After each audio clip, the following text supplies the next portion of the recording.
कादमतली खुदा का एक बार फिर दिल की अथाह गहराइयों से शुक्रिया अदा करते हैं, जिसने हमारी ज़िंदगी में ये मौका दे दिया ताकि हम उसके घर में आकर, उसकी हजूरी में आकर मिलकर उसके पाक कलाम पर गौर कर सकें। और आज एक इंतहाई अहम मौजू हमारे सामने है, और इसमें तो कोई शक नहीं है कि कलाम खुदा का हर एक मौजू बड़ा अहम है। आप किसी भी किताब में से सीखें, आप किसी भी बाब में से सीखें, आप किसी भी आयत में से सीखें, या आप किसी भी लफ्ज़ पर गौर करें, हर एक खुदा के पाक कलाम का जो मौजू है वो इंतहाई अहम होता है। तो भी जब हमारी ज़िंदगी में कुछ ऐसे ख़ास मौक़े आते हैं तो फिर हम ये समझते हैं कि ये ख़ास मौका है, और फिर हम गौर करते हैं कि इस ख़ास मौके पर खुदा का पाक कलाम हमें क्या ख़ास पैगाम देता है। और आज का जो खास मौका है वो हम सब जानते हैं, और ये है फादर्स डे के हवाले से। फादर्स डे की जब हम याद रखे बात करते हैं या इसकी इब्तिदा की बात करते हैं, तो इसका आगाज, दरअसल इसकी बुनियाद एक हादसा बना जो 1908 में अमेरिका में पेश आया, जब कुछ लोग जो कान कनी की मजदूरी करते थे, एक कोयले की कान में वो काम करते थे, और वहां पर काम करते हुए उन पर एक हादसा गुजरा और 362 अफराद मौत का शिकार हो गए। अब उन्हीं में से एक खातून जिसका ताल्लुक या जिसका बाप उसी हादसे का शिकार हुआ, उसकी बेवा मां ने उन 6 बच्चों की परवरिश की, और उन्हीं में से एक जिसका नाम सनोरा स्मार्ट डॉग था,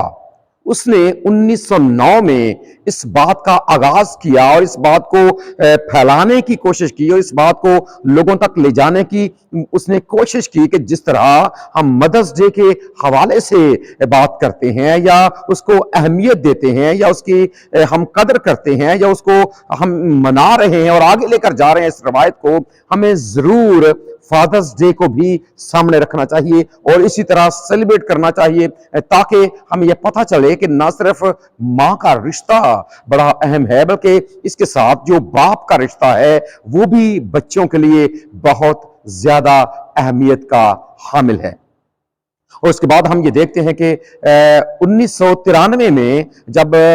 अक़वाम मुत्तहिदा का सालाना इजलास जारी था, उसकी जनरल असेंबली का इजलास हो रहा था, तो उसमें भी एक करारदाद मंजूर की गई, और ये करारदाद भी खानदानी हवाले से थी, और इस बात पर सबने मुत्तफिका राय दी और इसको पास कर लिया कि जो 15 मई का दिन है वो इंटरनेशनल सतह पर, बैनुल अक़वामी सतह पर उसे खानदानी दिन के नाम से मंसूब कर दिया गया, यानी कि इंटरनेशनल डे ऑफ फैमिलीज, ताकि लोगों तक और इन सारी चीजों का या इन बातों का या इन इवेंट्स का या इन तकरीबात को मुनक्कद करने का या इस तौर से लोगों तक ऐसी बातों को लेकर जाने का मकसद पीछे सिर्फ एक ही है, और वो ये कि ये जो रिश्ते हमारे खुदा ने हमें दिए हैं, हम इनकी कदर करना सीख जाएं, हम इनको अहमियत देना शुरू कर दें, और मत भूलें कि इनकी जिंदगी हमारे लिए कितनी अहम है, और फिर उन्होंने अपनी जिंदगी में हमारे लिए क्या कुछ किया है। और फिर जब हम खास तौर पर वालिदैन की बात करते हैं, चाहे वो बाप का रिश्ता है या मां का रिश्ता है, हम इस बात को बखूबी समझते हैं कि बच्चों की जिंदगी में एक वालिद का या एक वालिदा का क्या किरदार है। और हम इस बात के लिए यकीनन खुदा का शुक्र अदा करते हैं कि आज इस दुनिया ने ना सिर्फ दिनों को इन रिश्तों के साथ मंसूब करके एक अहम कदम उठाया है, बल्कि इसके साथ साथ उन लोगों के लिए भी जिन्होंने अक़वाम मुत्तहिदा की जनरल असेंबली में इस बात को उठाया, हम उनके लिए भी खुदा का शुक्र अदा करते हैं। और इस बात को याद रखें कि आज दुनिया इन बातों को सीख रही है, समझ रही है, और इस बात को जान रही है, इस अहमियत को समझ रही है कि किस तरह ये रिश्ते बहुत अहम हैं। लेकिन ये हमारे लिए एक फख्र की बात है कि हम जिस पाक कलाम को मानते और जानते हैं और जिस खुदा की जात पर ईमान, यकीन और भरोसा रखते हैं, उस खुदा ने हजारों साल पेशतर अपने पाक कलाम में, किताब मुकद्दस बाइबल में, उसने खरूज की किताब के 20वें बाब की 12वीं आयत में एक फरमान जारी कर दिया कि तू अपने बाप और अपनी माँ की इज्जत करना। और ये बड़ी अहम बात है।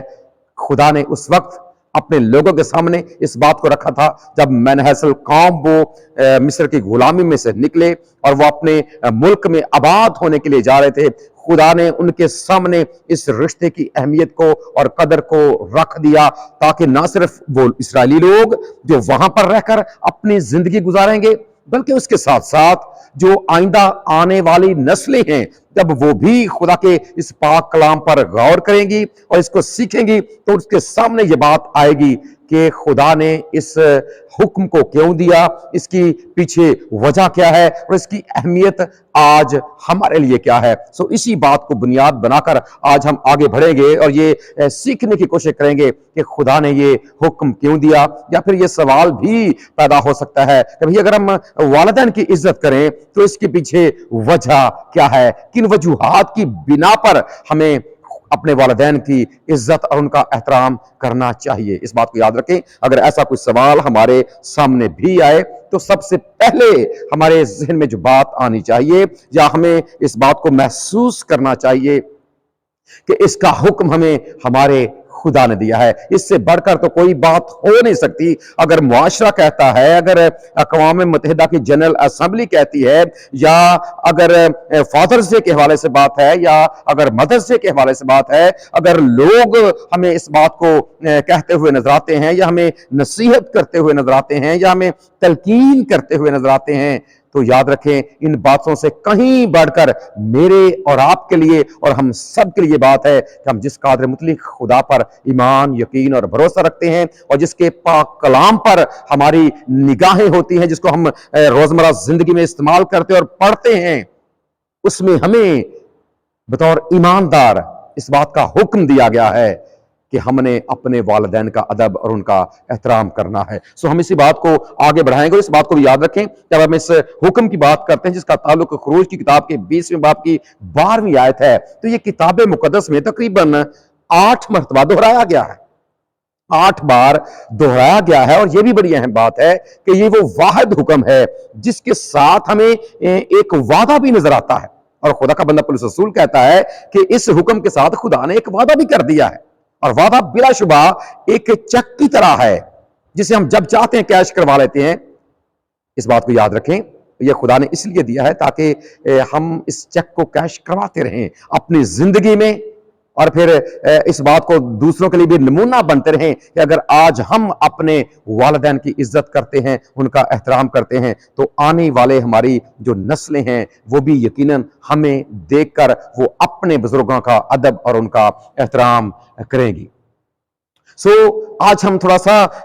बाइबल मुकद्दस की तालीम को सामने रखते हुए कि खुदा किस तरह से हमारी रहनुमाई करता है, और खासतौर पर बाप के हवाले से याद रखें जब हम बात करते हैं ना, तो बाप एक ऐसा किरदार है जो किताब मुकद्दस में हमें हमेशा सरबराह के तौर पर दिखाया गया या इसके बारे में समझाया गया है। और जब हम इसको सीखने की कोशिश करते हैं तो इससे पहले एक बात हमें जरूर जहन में रखनी चाहिए कि जब हम अहद अतीक का खास तौर पर मुताला करते हैं तो हम इस बात को जानते हैं कि अहद अतीक इब्रानी में तहरीर किया गया, और इब्रानी एक ऐसी जुबान है जिसके हर एक हिज्जे का एक अलग से मुकम्मल मतलब भी है। वो अपनी जगह पर एक हिज्जा भी है, लेकिन दूसरी तरफ उसकी एक खास अलामत और इसका एक मुकम्मल मीनिंग भी है। और जब हम लफ्ज बाप की बात करते हैं या इंग्लिश लफ्ज जब हम फादर की बात करते हैं, तो याद रखें हमारे सामने ये बात खुलकर आती है कि ये 2 लफ्जों में, यानी कि इब्रानी में ये 2 लफ्जों से मिलकर बना है। पहला लफ्ज इब्रानी का अलिफ है और दूसरा है बेत। पहला लफ्ज अलिफ और दूसरा बेत। वक्त बचाने के लिए मैंने इसको पहले यहां पर लिख दिया था। अलिफ और बेत ये दोनों लफ्ज मिलकर लफ्ज बनता है अब, जिसका तर्जुमा हम उर्दू में बाप और इंग्लिश में फादर करते हैं। और इब्रानी में याद रखें जो अलफ मतलब है, अलफ का जो लफ्ज है इसका मतलब है ताकत, इसका मतलब है रहनुमा, और इसकी जो अलामत है वो है एक बैल। जो सींगों वाला बैल है, जो ताकत की अलामत के तौर पर भी जाना और पहचाना जाता था उस जमाने में। सो जब हम इस बात को अपने सामने रखते हैं या इस अलामत को देखते हैं, तो इब्रानी में इसका तस्वर ये है कि ये एक ताकत की अलामत है, और ये एक रहनुमा की अलामत है, और ये एक सरबराह की अलामत है। सो जो दूसरा लफ्ज इसके लिए है वो है बेत, और बेत का जो जब हम तर्जुमा करते हैं इसका मतलब है खानदान, और इसकी जो अलामत है वो है घर या खैमा। जो बेत का लफ्ज है ये अपनी जगह पर हिज्जा भी है, दूसरा लफ्ज भी है इब्रानी अल्फाबेट में, और दूसरी बात कि इसका जो जिसकी अलामत है वो है घर या खैमा। अब जब आप दोनों लफ्ज इब्रानी में जब आप ये दोनों लफ्ज साथ साथ लिखते हैं और इसको आप अब के तौर पर पढ़ते हैं, तो आपके सामने ये बात आ जाती है कि एक ऐसा ताकतवर रहनुमा या एक ऐसा रहनुमा जो एक खानदान और घर पर है, यानी कि एक घर के ऊपर और घर के अंदर जाहिर सी बात है जो वहां पर लोग मुकीम है उनके ऊपर जो एक रहनुमा है या एक जो उनका रखवाला है या जो उनकी रहनुमाई करने वाला है, वो एक बाप है। सो ये बात हमारे सामने इस बात को रखती है कि किस तरह से जो इब्रानी जुबान है वो हमारे सामने एक बाप की इस तौर से अहमियत को उजागर कर रही है कि बाप दरअसल अपने घर में एक ऐसा किरदार है जो रहनुमा की हैसियत से वहां पर होता है और जो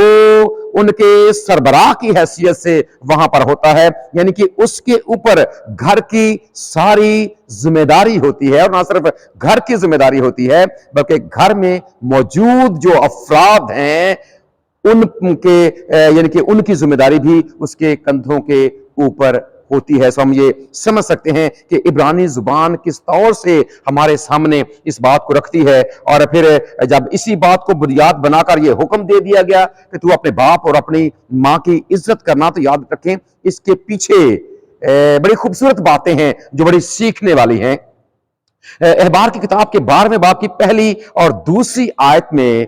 वहां पर खुदा ने अपने लोगों के साथ कलाम करते हुए ये बात की कि जब एक औरत हामला हो, ये बड़ी अहम बात है, याद रखें जो आज हम सीखने जा रहे हैं कि जब एक औरत हामला हो, और याद रखें जब औरत के हामला होने की हम बात करते हैं तो इसके अंदर औरत के हामला के लिए जो इब्रानी लफ्ज है हामला के लिए वो है तज़रिया। तज़रिया एक ऐसा लफ्ज है जो औरत के हामला होने के लिए इब्रानी जुबान में इस्तेमाल हुआ है, और इसका आगे जो तर्जुमा किया जाता है वो है यानी औरत और मर्द का बीज, और इसे इंग्लिश में सीड भी कहते हैं। और जब आप इंग्लिश में किताब मुक़द्दस को पढ़ते हैं तो वहां पर आपको यही लफ्ज लिखा हुआ मिलता है। और इसके साथ एक और चीज उसमें शामिल होती है, वो होती है जिंदगी का दम, नशमा, यानी कि जो खुदा की तरफ से होता है। और यहां पर एक अहम बात हमें इस हवाले से सीखने को मिलती है कि दरअसल जो लफ्ज तज़रिया है ये दो तरह से हमारे सामने आता है। पहला है वाइट तज़रिया यानी कि सफेद, और दूसरा है रेड तज़रिया यानी कि सुर्ख। अब जब जो इसका सफेद हिस्सा है जिसमें इंसान की हड्डियां हैं, शरियाने हैं, नाखून है, दिमाग का सफेद हिस्सा और आंखों का सफेद हिस्सा है, इसके बारे में यह कहा जाता है कि ये इंसान को उसके बाप की तरफ से मिलता है। और दूसरी बात जो रेड हिस्सा है जिसमें जिल्द है, गोश्त है, खून है, बाल है और आंख की पुतली है, इसके बारे में कहा जाता है कि ये इंसान को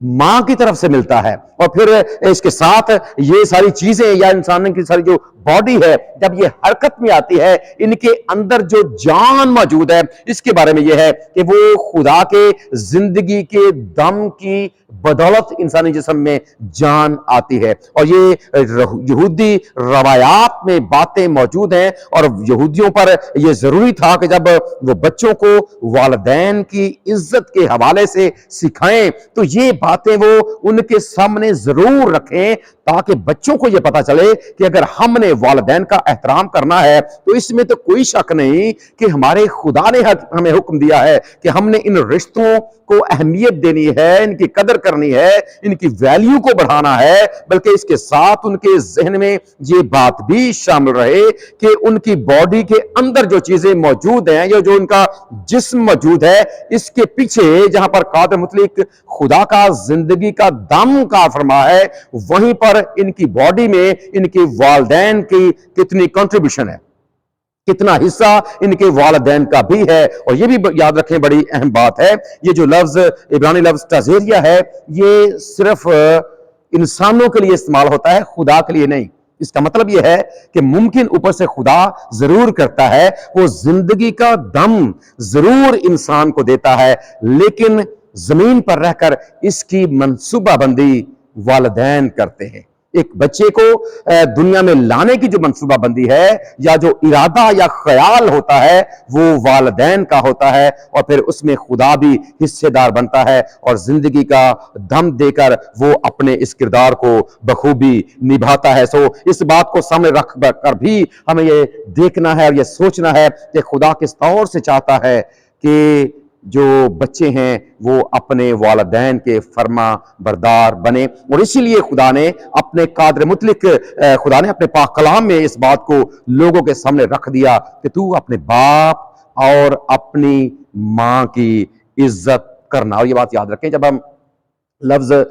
इज्जत करना की बात करते हैं, जिसका तर्जमा और उर्दू जुबान में ताजीम करना किया जाता है, एहतराम करना किया जाता है, बड़ाई करना किया जाता है, वहीं पर याद रखें जब आप इसी लफ्ज को पढ़ते हैं तो इब्रानी मतन में इसके लिए लफ्ज इस्तेमाल होता है कावड। कावड एक ऐसा लफ्ज है जो इज्जत करने के हवाले से बाइबल मुकद्दस में दर्ज है, और इसका लफ्जी तर्जुमा है वजनी होना, या किसी चीज के वजन के बारे में जब बात की जाती है तो उसके लिए यह लफ्ज कावड इस्तेमाल होता है। और जब इज्जत के मानों में यह लफ्ज इस्तेमाल किया गया तो इसका मतलब यह है कि जो वालिदैन हैं, यानी कि चाहे वो बाप है या वो मां है, अगर उनके हवाले से कादिर मुतलक खुदा ने यह हुक्म दिया है कि हमें उनकी इज्जत करनी है, तो इसका मतलब यह है कि ये बात हमें इस बात की जानब, ये लफ्ज हमें इस बात की जानब लेकर आता है कि उनके वजन में ऑलरेडी खुदा ने उनका वजन तो बनाया है, उनको इज्जत देकर, उनको वालिदैन बनाकर खुदा ने उनको इज्जत भी दी है। दूसरे मानों में खुदा ने उनके वजन को बढ़ाया है, लेकिन उस वजन में इजाफा बच्चों ने करना। यह बड़ी अहम बात है कि खुदा ने तो इज्जत दी है, वालिदैन बनाना या वालिदैन बन जाना यकीनन खुदा की तरफ से। और पाकला में हम इस बात को पढ़ते हैं 127 में ज़बूर की 3री आयत में कि देखो औलाद खुदावंद की तरफ से मिरास है। खुदा ये मुमकिन करता है चीज, और जब खुदा औलाद देता है तो इसका मतलब यह है कि वो वालिदैन को इज्जत दे रहा है, उनके वजन में इजाफा कर रहा है, और फिर बच्चों को यह हुक्म देकर कि आपने भी अपने वालिदैन की इज्जत करनी है, उनका एहतराम करना है। और खुदा का दरअसल ये मंसूबा है, ये प्लान है, जो बच्चे हैं वो उस वजन में और ज्यादा इजाफा करें। वजन तो खुदा ने दिया है, लेकिन बच्चे अपनी इज्जत और अपने एहतराम के साथ उसमें और ज्यादा इजाफा भी कर देते हैं। और याद रखें, इसके लिए जो इंग्लिश लफ्ज इस्तेमाल होता है वो है ऑनर, यानी कि वालिदैन को ऑनर देना। फिर एक और लफ्ज भी है, वो है रेवरे। और रेवरे की जब हम बात करते हैं तो ये एक ऐसा लफ्ज है कि जब आप किसी की इज्जत करते हैं, किसी का एहतराम करते हैं, किसी की आप ताजीम करते हैं, उस ताजीम में डर का अंसर भी शामिल होता है, यानी आपके दिल के अंदर, आपके जहन के अंदर, आपके ख्यालों के अंदर कहीं ना कहीं आपके जहन में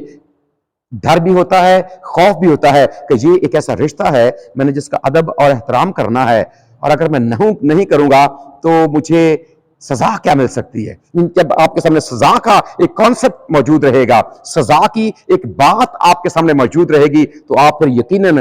उस ओहदे का जिसके बारे में आपको कहा गया कि आपने इसकी इज्जत और आपने इसका एहतराम करना है, अगर इज्जत और एहतराम के साथ अगर डर का अंसर भी शामिल रहेगा तो ये चीज आपको मजीद इस बात के लिए उभारेगी कि आप इसका अदब और इसका एहतराम करते रहें। और जो इसके लिए याद रखें, जो یونانی زبان میں عزت کے لیے لفظ استعمال ہوا ہے، اس کا مطلب ہے ٹو پرائز، یعنی کہ کسی چیز کو انعام دینا۔ یہ خوبصورت بات ہے، اور یاد رکھیں یہی لفظ جو یونانی لفظ یہاں پر عزت کرنے کے لیے استعمال ہوا ہے، یہی وہ لفظ ہے جو سونے کی اشرفیوں کے لیے بھی، ان کے وزن کے لیے بھی استعمال ہوتا ہے، یعنی کہ جس قدر اشرفیاں زیادہ ہوگی اسی قدر ان کی قیمت اور ان کی ویلیو بھی زیادہ ہوگی۔ یہ بڑی سادہ سی اور بڑی عام فہم سی بات ہے، اور یہ بات بھی ہمیں اس بات کی جانب لے کر آتی ہے کہ جس قدر ہم اپنے والدین کی عزت اور احترام کریں گے، ان کی قدر اور ان کی ویلیو یقیناً بڑھتی جائے گی۔ اور خدا نے اپنے زندگی بخش پاک کلام میں اسی لیے اس رشتے کو اہمیت دی، اور آپ ہمیں اس بات کو ہم بخوبی سمجھتے ہیں کہ خدا نے جب احکامات دیے تھے، پہلے 4 احکام خدا نے اپنی ذات کے حوالے سے دیے، پھر جب انسانی زندگی کی بات آئی، خدا اپنی ذات سے ہٹ کر جب خدا نے بات کی تو سب سے پہلے اس نے والدین کو رکھ دیا۔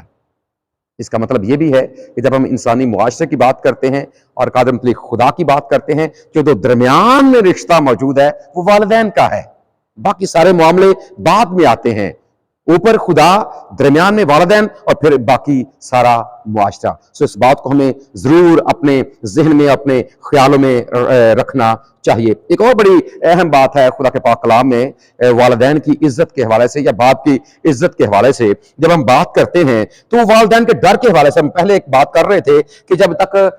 عزت میں ڈر کا عنصر شامل نہ ہو پوری بات نہیں بنتی ہے۔ احبار کی کتاب کے 19ویں باب کی 3 آیت میں ایک بڑی خوبصورت بات لکھی گئی ہے والدین سے ڈرنے کے حوالے سے کہ تم میں سے ہر ایک اپنے والدین سے ڈرتا رہے، اور پھر استثناء کی کتاب کے 10ویں باب کی 20ویں آیت میں خدا کا خوف ماننے کی بات کی گئی ہے۔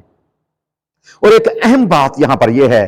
کہ خدا کا خوف اور والدین سے ڈرنا، ان دونوں کے لیے عبرانی زبان میں ایک ہی لفظ مستعمل ہے۔ بہت اہم بات ہے، خدا سے ڈرنا یا اس کا خوف ماننا یا والدین سے ڈرنا، دونوں کے لیے ایک ہی عبرانی لفظ مستعمل ہے۔ اور بات یہیں پر ختم نہیں ہو جاتی، بلکہ جب ہم خروج کی کتاب کے 21ویں باب کی 17ویں آیت کو پڑھتے ہیں تو وہاں پر باپ اور ماں پر لعنت کرنے والے کے حوالے سے سزا کا بیان ہمیں ملتا ہے کہ وہ اپنی جان سے مار دیا جائے، اور وہاں پر جو سزا مقرر کی گئی، اگر آپ احبار کی کتاب کے 24ویں باب کی 15ویں آیت کو پڑھیں گے تو وہاں پر آپ یہ پڑھتے ہیں کہ جو خدا پر لعنت کرتا ہے اس کے لیے بھی وہی سزا مقرر کی گئی ہے۔ یعنی کہ خدا کا خوف ماننے میں، والدین سے ڈرنے میں بھی وہی لفظ ہے، اور جو سزا کے حوالے سے ہے، اگر آپ والدین پر لعنت کرتے ہیں، اگر آپ خدا پر لعنت کرتے ہیں تو آپ کے لیے پھر وہی سزا آپ پر لاگو ہو جاتی ہے۔ سو یہ بھی ہمارے سامنے اسی بات کو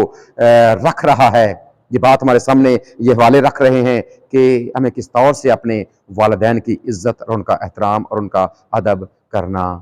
چاہیے۔ اور پھر کتاب مقدس میں ہمیں یہ بار بار بات لکھی ہوئی ملتی ہے۔ اگر آپ پیدائش سے لے کر اگر آپ آگے بڑھتے چلے جائیں گے، آپ کو جو مختلف کردار ہیں کس طور سے آپ ان کے بارے میں سیکھتے ہیں کہ جو اپنے والدین کے فرما بردار ہیں، خدا نے کس طور سے ان کو عزت دی ہے۔ جب آپ سم، ہام اور یافت کے حوالے سے سیکھتے ہیں تو آپ کو یہ پتا ہے کہ کس طرح سم اور جو یافت ہے اس نے اپنے باپ کی عزت کی ہے، خدا نے پھر ان کو عزت افزائی کا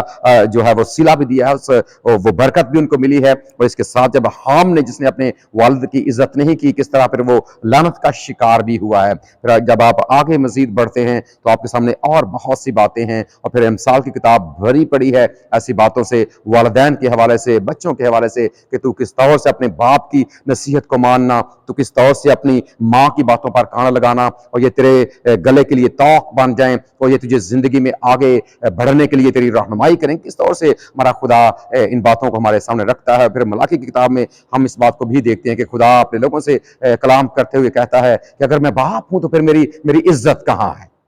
یہ ساری بڑی اہم باتیں ہیں۔ اور پھر جب ہم نئے عہد نامے میں بھی جاتے ہیں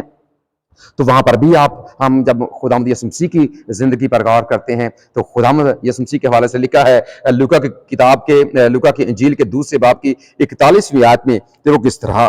اپنے والدین کا تابع رہا وہ اپنے باپ کی فرما برداری میں رہا. پھر ہم اس بات کو بھی سیکھتے ہیں کہ اس نے کس طور سے اپنے والدین کی عزت کی، ان کی نہ صرف عزت کی بلکہ نصیحت بھی کی، لوگوں کو بھی اس کے بارے میں بتایا. اور پھر ہم یہ بھی بات دیکھتے ہیں کہ اپنی زندگی کی اس طرح زمینی زندگی کے آخر میں جب گتسمنی باغ میں وہ انتہائی جان کنی کی عالم میں ہے اور دکھ کی حالت میں ہے، وہاں پر بھی کس طور سے اس نے اپنے جو آسمانی باپ ہے کس طرح اس کی مرضی کو پورا کیا ہے کہ اے باپ اگر ہو سکے تو یہ پیالہ مجھ سے ٹل جائے، تو بھی میری نہیں بلکہ تیری مرضی پوری ہو. اور یاد رکھیں یہ نمونہ ہے ہمارے لیے کہ ہم نے بھی زمین پر رہ کر کس طرح اپنے باپ کے اور اپنی ماں کے کس طرح تابع رہنا ہے. اور جب آپ باپ کے لیے عبرانی لفظ جس کے حوالے سے ہم نے بڑی تفصیل کے ساتھ سیکھا، لیکن جب آپ یونانی لفظ پر غور کرتے ہیں جو پاتیر ہے، تو یہ لفظ بھی ہمیں اسی بات کی جانب لے کر آتا ہے. اور خدا کا بندہ پولس رسول افسیوں کے خط میں یہ بات کرتا ہے کہ وہ جب وہاں پر پاتیر کا لفظ استعمال کرتا ہے تو وہ یہ کہتا ہے کہ وہ خدا، وہ باپ جس سے ساری زمین کے خاندان نامزد ہیں، یعنی کہ زمین کے اوپر جتنے بھی گھرانے آباد ہیں ان سب کا سربراہ وہ آسمانی باپ ہے. اور ہم اس بات کے لیے خدا کا شکر ادا کرتے ہیں کہ ہمارے خداوند یسوع مسیح نے ہمیں نہ صرف نمونہ دیا بلکہ ہمیں سکھایا بھی ہے. اور اس نے دعا ربانی سکھاتے وقت، اگر آپ متی رسول کا انجیلی بیان پڑھتے ہیں اس کا 6واں باب، تو آپ کو یہ سیکھتے ہیں کہ دعا کے حوالے سے سکھاتے وقت خداوند نے کہا کہ جب تو دعا کرے تو کیا کہو، اے ہمارے باپ. اگر ہم واقعی سے اپنا باپ تسلیم کرتے ہیں، سب سے پہلے اسے باپ کا درجہ دیں، اس کا ادب، اس کی عزت اور اس کا احترام کریں. اور پھر اس کے ساتھ اسی کے حکم کو اپنے سامنے رکھتے ہوئے اپنے جو زمینی ہمارے والدین ہیں، باپ کا رشتہ ہے، ماں کا رشتہ ہے، ہم ان کا بھی ادب اور احترام کریں تاکہ ہماری زندگی کے وسیلے سے ہمارے زندہ خدا کو عزت اور جلال ملتا رہے. ہمارا خدا اس پیغام کے وسیلے سے ہم سب کو برکت بخشے. آمین.